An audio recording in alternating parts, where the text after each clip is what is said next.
Okay, so I've made a few doom and gloom sort of videos previously about a concept called capitalist realism. It's a term coined by author and philosopher Mark Fisher. Those videos are down in the description. You can check them out. They're some of my best performing videos, so I mean, check them out. To sum up, capitalist realism is the idea that capitalism has become so pervasive that we have lost the ability to imagine a future without it. And as you can imagine, this is very bad. That's a bad thing. So what do you do to not do that, right? Well, one idea is a concept called SolarPunk, and it is one that I have fallen in love with in the last few years. So what is SolarPunk? Well, it started out as a genre of speculative fiction, sort of sci-fi stories about the future. One of the most famous is by Ursula K. Le Guin, called The Dispossessed. You cannot buy the revolution. You cannot make the revolution.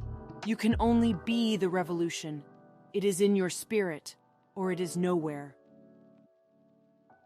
Really wonderful depiction of society built on mutual aid, ecological awareness, and just ingenious technological solutions. But over the years, SolarPunk has morphed and sort of expanded into a movement and a mindset all about a future where we can successfully transition to renewable sources of energy with a major emphasis on community, accessibility, and an integration with nature. It's future hobbits. Futuristic hobbits. That's what it is. SolarPunk is futuristic hobbits. It's really caught on in a lot of spaces on social media, and you're seeing tiny glimpses of SolarPunk things are the lawn revolution, that people are ripping up their old manicured lawns and putting in native grasses and habitats for bees and other pollinators. Another one is a thing called guerrilla gardening. It's slightly controversial, I won't get too much into it, but look it up, it's pretty cool. Also, there's a whole new emphasis on native plant growing in like gardening circles, and it's a wonderful way to support your local ecosystem and just make everything really beautiful around you. There's also the new surge in legislation pushing for electric vehicles and the charging stations to support them. Those are all ways that SolarPunk is, you could say, blossoming into real life. This is all part of the general hobbiting of the millennial generation that I've been talking about. Potatoes. SolarPunk, SolarPunk, SolarPunk. It's all SolarPunk. I do want to tell you a little story about my family. This gentleman is my grandfather, George Casey, and he was a gardening master. He could grow anything. He lived in both Florida and Mississippi throughout the 40s, 50s, and 60s, and he was a wizard with plants. I mean, he could grow vast varieties of things just all year round. He and my grandmother would eat out of his garden all year. But that wasn't all. They would also share it generously with our neighbors and other people in the community. Whenever somebody would stop by for a visit, they would always leave with like armfuls of corn or cabbages or beans. And that act of community and sharing is actually at the heart and soul of SolarPunk. And keep in mind, this was not some idyllic coastal commune. This was Mississippi in the 1950s. Like, this was an era that had a lot of problems, you can say. But here was my grandfather and his whole community really living out the principles of SolarPunk before the term was even invented. Now I want to pause for a minute because I want to tell you all these cool ways that you can incorporate SolarPunk things into your life, right? However, I don't want you to take away from this video that like you have to do these things or you're like failing the planet. Like you are one person, you are one community, and those effects are negligible. Like, always try to keep in mind that the burden of changing the course of human and planetary history is really on ExxonMobil. It's on Shell. It's on their shareholders. It's on billionaires. It's on governments. It's not on you recycling your milk jugs. You'll be okay, you know? Don't be too hard on yourself, okay? So how can you bring a little bit of SolarPunk into your life? One way is to harness the power of the sun. So you can do simple things like drying your clothes on a clothesline, experimenting with solar cooking or a solar oven, which is a super fun little science experiment. Or if you have the means, experimenting with solar panels. But that's really the individual aspects of SolarPunk. SolarPunk is heavily about community and getting people access to things. So yes, absolutely plant native species in your garden and try to support your local environment. But why not also start a free food pantry or a seed pantry for your community? This is a fantastic way to help your neighbors and promote sustainability at the same time. Also, sharing resources like that, similar to when my grandfather would just give away vegetables from his garden, is a great way to strengthen community bonds and help everyone out. My area has something called a Buy Nothing group on Facebook, and there are tons of Buy Nothing groups all over the country. If you don't have one, you can create one in your area.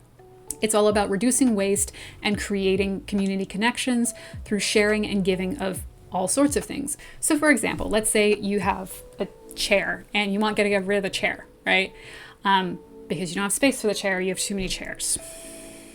This is just an example. Or I could put this up on my Buy Nothing group and be like, here's a chair. It's a picture of a chair. Anybody want a chair? Anybody need a chair? And somebody will be like, yes, I need a chair. And then you can message back and forth until they come pick up the chair. And then you don't have a chair and they have a chair. Easy. And nobody had to spend money. Supporting your local community also means supporting your local farmers, which is a great way to, lower your carbon footprint. But again, that's on ExxonMobil. Really, that's just a way of enriching your own life and enriching your own community, making connections with farmers and supporting them, and, learning a little bit more about the seasonal produce in your area. That can just be fresher and healthier and good. It's not going to save the planet. Remember, that's on ExxonMobil. It's just a nice thing for you to do for your own life, for your own community. Each of these steps might be small, but together they can make a significant impact in your community. Hello, one more thing. Okay, I wanted to add this to the video before I started editing. The idea that the future is only a dystopia, that the future is full of pain and a loss of resources and fear and war and all these things. This is in itself a political grift, and it's very important to keep that in mind. It is not politically expedient for many politicians to have people believing that the future is going to be really cool, because that keeps people hopeful. It keeps people happy and relaxed. And happy, relaxed people don't vote for despots. I think we all know who I'm talking about. Because of that, the concept that the future is hopeful, the concept that the future is exciting and has a lot of wonderful innovations that is going to uplift humanity, that has the possibility of saving the planet, of supporting us and bringing new happiness and wealth and pleasure into the world. That concept is very radical. There is an adjacent idea to SolarPunk called HopePunk that really emphasizes this idea that the future is bright. Just in the amount of time that I've been filming and editing this video, so much has come out about the wonderful things that AI has brought. Like, there's a lot of doom, gloom, it's gonna Terminator to us. It's helping people learn languages. It's helping me, a single mom, edit my videos when my son is napping in the other room. Yes, new technology is scary. It's always been scary.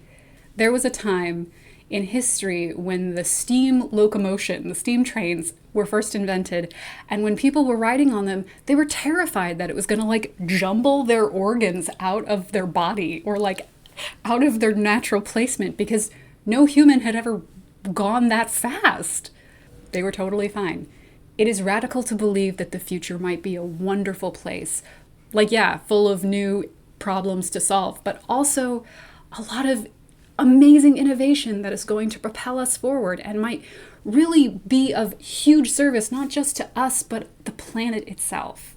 I really want to keep that at the forefront of people's minds as our circus of politicians start reeling about everything's so different and it's scary. The fear is the point.